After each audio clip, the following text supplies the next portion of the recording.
Extension and communication की online कक्षा में आपका स्वागत है।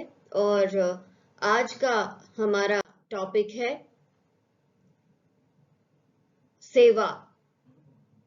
जो हम पढ़ेंगे, हमारा जो यूनिट 5 चल रहा था उसमें हम पढ़ रहे थे रूरल और अर्बन लोगों के डेवलपमेंट के लिए या रूरल और अर्बन एरिया में डेवलपमेंट प्रोग्राम्स जो चलाए जा रहे हैं उसके अंतर्गत।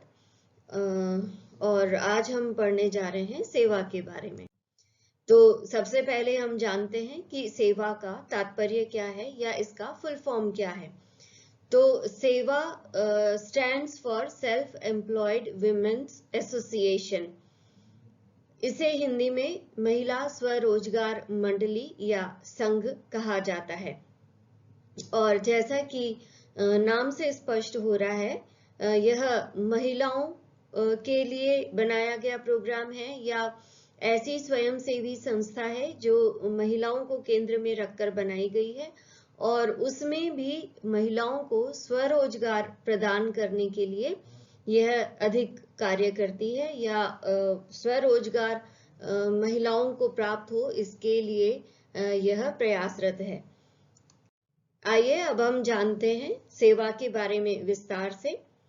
तो इसकी स्थापना डॉक्टर इला भट्ट, जो कि गांधी जी की विचारधारा को मानती थी और नागरिक अधिकार नेता थी, उन्होंने 1972 में इसकी स्थापना की थी और इसका मुख्य कार्यालय गुजरात के अहमदाबाद शहर में स्थित है। यह भारत में जो गरीब महिलाएं होती हैं और वो अनौपचारिक क्षेत्रों में कार्य करती हैं, जैसे फैक्ट्री में, कपड़ा मिल में, दुकानों में, घरों में जो बाइयां वगैरह काम करती है, जो फैक्ट्रियों में काम करती हैं या मजदूरी का काम करती हैं, जैसे सड़क वगैरह जो बनती है या बिल्डिंग का निर्माण होता है तो मजदूरी का जो कार्य करती हैं, उन महिलाओं के लिए मुख्य रूप से यह संघ बनाया गया था।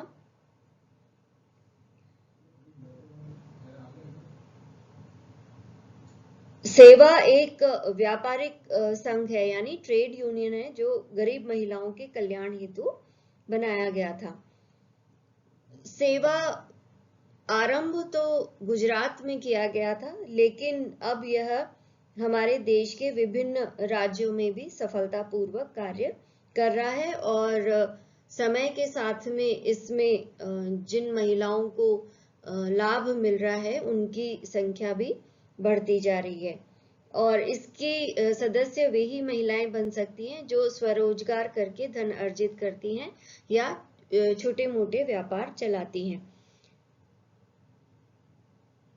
सामान्यतः देखा गया है कि फैक्ट्री में काम करने वाली और मिलों में काम करने वाली या जैसे कि कपड़ा मिल है या दुकानों पे काम करने वाली और घरों पे काम करने वाली जो महिलाएं होती हैं, उन्हें नियमित वेतन नहीं मिलता है जैसे सरकारी नौकरी करने वालों को मिलता है।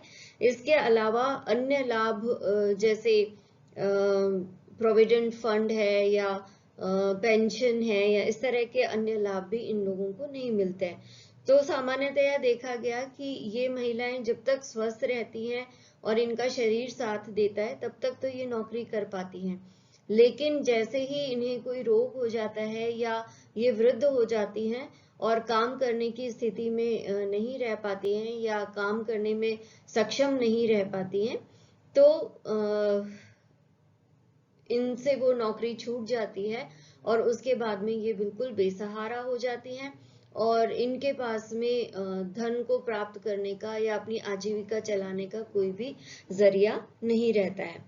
तो और ये जो महिलाएं हैं हमारे देश में जो श्रमिक हैं उनका काफी भाग जो है वो महिलाएं हैं, यानी बहुत अधिक संख्या में महिला श्रमिक जो हैं वे हमारे देश में काम करती हैं जो कि अनौपचारिक क्षेत्रों में कार्यरत हैं और इसलिए इनका जीवन अत्यंत ही असुरक्षित और अंधकारमय रहता है।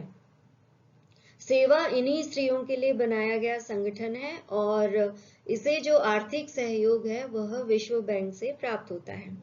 अब जानते हैं कि सेवा का उद्देश्य क्या है। तो सेवा अनौपचारिक क्षेत्रों में कार्य करने वाली महिलाओं को संगठित करना और उन्हें पूर्ण रोजगार देने का अवसर उपलब्ध कराना इसका मुख्य उद्देश्य है।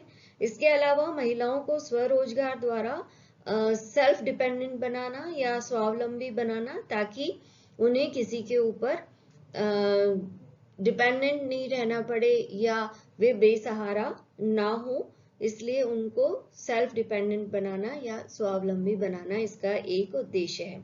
इसके अलावा गरीब स्त्रियों को गरीबी से मुक्त करना तथा उन्हें सहारा प्रदान करना भी इसका एक मुख्य उद्देश्य है।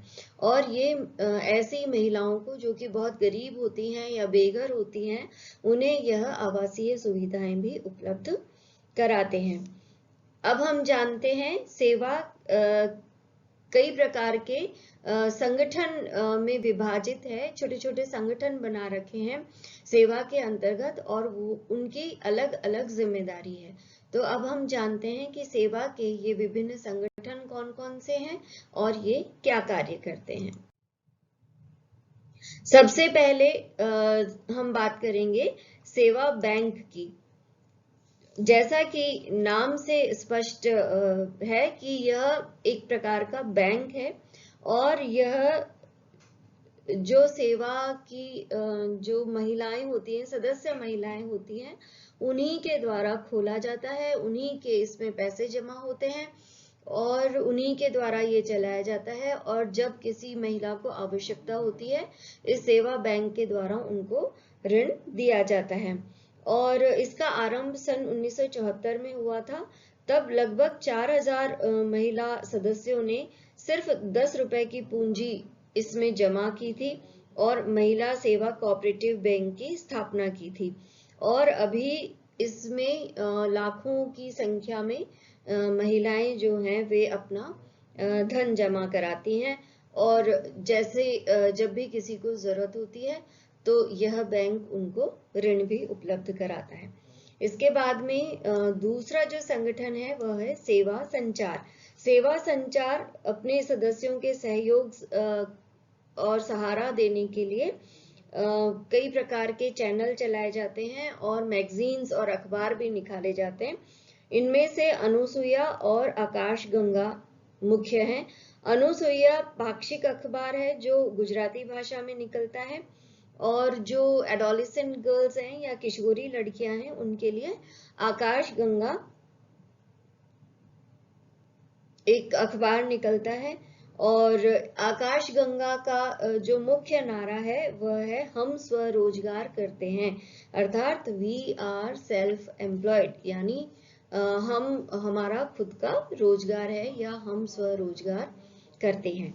और इसके अलावा आजकल सेवा के द्वारा ई अखबार भी निकाला जाने लगा है और इन सेवा संचार का उद्देश्य यह है कि सेवा के जो कार्य हैं उन्हें राष्ट्रीय और अंतर्राष्ट्रीय स्तर पर पॉपुलैरिटी दिलाना, और ताकि जो नीति निर्माता है हमारे देश के और कार्यक्रम के जो नियोजन करता है, जो भी डेवलपमेंट प्रोग्राम्स चलाए जा रहे हैं हमारे देश में और जो पॉलिटिकल लीडर्स हैं वे उनका ध्यान आकर्षित किया जा सके या उनका ध्यान जो है वह सेवा के कार्यों पर जाए, ताकि भविष्य में उन्हें और अधिक अच्छा कार्य करने के लिए सरकार से या विभिन्न लोगों से या राष्ट्रीय अंतर्राष्ट्रीय संस्थाएं जो हैं उनसे मदद मिल सके। इसके बाद में इसका जो तीसरा संगठन है वह है वीडियो सेवा। वीडियो सेवा की स्थापना 1984 में की गई थी और उसका उद्देश्य था सेवा के सदस्यों को दिए जाने वाले प्रशिक्षण का वीडियो रिकॉर्डिंग करना और उसके बाद में इस रिकॉर्डिंग का प्रकाशन किया जाता था, यानी इसे मीडिया में भेजा जाता था ताकि और लोग भी इसे देखकर और प्रेरित हो सकें सीखने के लिए। चौथा इसका संगठन है सेवा शोध।